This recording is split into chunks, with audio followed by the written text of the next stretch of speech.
The problem of people using uhs and ums, ers, other verbal tics has been around a long time.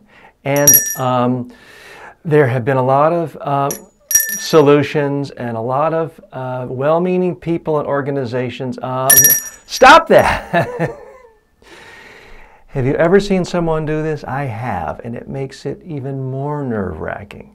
Someone trying to be helpful sits in the back of the room and rings a bell when you say or This is awful.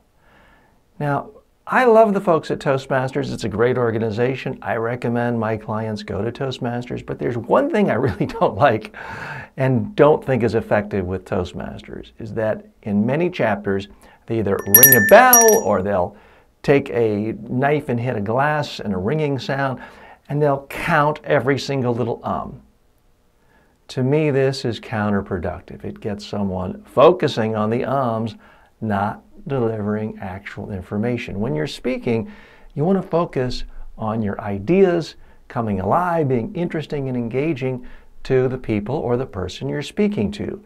You don't want to be sitting back thinking, uh-oh, please, please, please don't let I've done it again.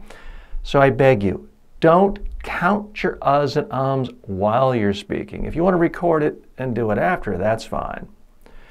Don't let anyone else do this. Don't be aware of it as you're speaking. When you're speaking, you need to speak.